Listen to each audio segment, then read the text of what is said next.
Assalamualaikum warahmatullahi wabarakatuh. Halo teman-teman, kembali lagi bersama saya Rizda Salsabila, mahasiswi jurusan Pendidikan Teknik Sipil dan Perencanaan Fakultas Teknik Universitas Negeri Yogyakarta dengan NIM 19505241007.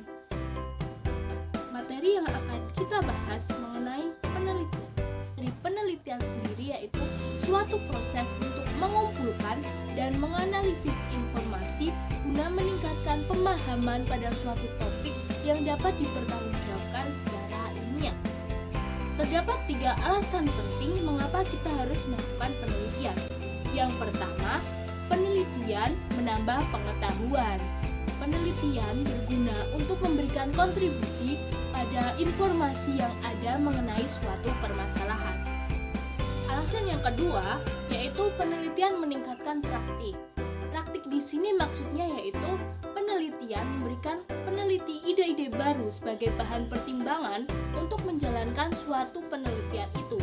Juga membantu praktisi dalam melakukan evaluasi melalui pendekatan-pendekatan yang mereka mengharapkan akan bekerja dalam setiap individu. Dan untuk yang ketiga, penelitian memberikan informasi perdebatan kebijakan. Maksudnya di sini yaitu penelitian memberikan percakapan mengenai isu-isu penting ketika membuat suatu kebijakan, melakukan perdebatan pada suatu topik kebijakan. Dalam melakukan sebuah penelitian, tentunya kita harus memahami alur-alur atau langkah terlebih dahulu. Langkah-langkah penelitian yang pertama, identifikasi masalah penelitian. Identifikasi masalah penelitian dengan menentukan isu-isu yang akan dipelajari, lalu membuat keputusan untuk mempelajari hal tersebut, dan mengetahui bahwa memilih individu-individu yang akan membaca laporan yang telah kita buat. Untuk yang kedua, yaitu tinjauan pustaka.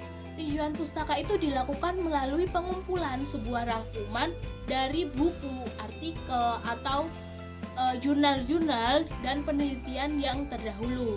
Lalu memilih dengan selektif atau literatur mana yang akan dimasukkan di dalam tinjauan pustaka itu. Dan yang terakhir yaitu meringkas literatur di dalam sebuah tulisan. Langkah selanjutnya yaitu dengan penentuan tujuan penelitian, yaitu mengidentifikasi maksud atau sasaran utama dalam sebuah studi, lalu membatasi maksud dan tujuan tersebut menjadi lebih spesifik agar dapat dimengerti oleh orang lain. Langkah selanjutnya yaitu pengumpulan data. Pengumpulan data melalui identifikasi dan memilih individu-individu yang akan diteliti, mendapatkan perizinan untuk mempelajari dan mengumpulkan banyak informasi dengan memberikan pertanyaan-pertanyaan atau mengamati perilaku yang akan diteliti. Langkah yang selanjutnya yaitu analisis dan interpretasi data.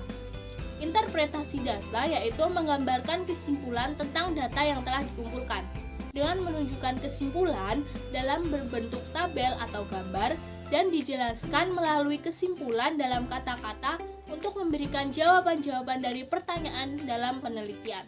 Dan untuk langkah yang terakhir yaitu pelaporan dan evaluasi. Pelaporan dilakukan dengan membuat struktur laporan dengan format yang sesuai dan menulis laporan agar dapat dibaca oleh audiens. Lalu untuk evaluasi penelitian sendiri, melakukan penilaian kualitas studi menggunakan standar yang ada yang dipilih oleh peneliti. Opsi atau perkiraan dari judul skripsi yang akan saya angkat mengenai pembelajaran kewirausahaan di sekolah menengah kejuruan. Pemberian mata pelajaran kewirausahaan di sekolah menengah kejuruan atau SMK dimaksudkan untuk memberikan nilai lebih kepada para lulusan SMK, yakni agar mereka dapat membuka lapangan pekerjaan sendiri atau menjadi entrepreneurship muda kelak jika sudah menyelesaikan pendidikannya. Guru kewirausahaan mempunyai berbagai metode atau cara dalam menyampaikan sebuah teori pembelajaran di suatu kelas untuk menyampaikan metode tersebut kepada anak didiknya. Materi tidak hanya berfokus kepada teori, tetapi lebih kepada pengaplikasian atau praktik yang akan dilaksanakan oleh setiap siswa. Untuk menanamkan jiwa dan sikap kewirausahaan, diperlukan ketelatenan dari guru sendiri, baik dalam memberikan contoh langsung maupun jenis praktik yang akan diuji cobakan. Selain itu, pemberian penghargaan kepada siswa yang berhasil perlu kita perhatikan sekaligus sebagai bahan evaluasi siswa.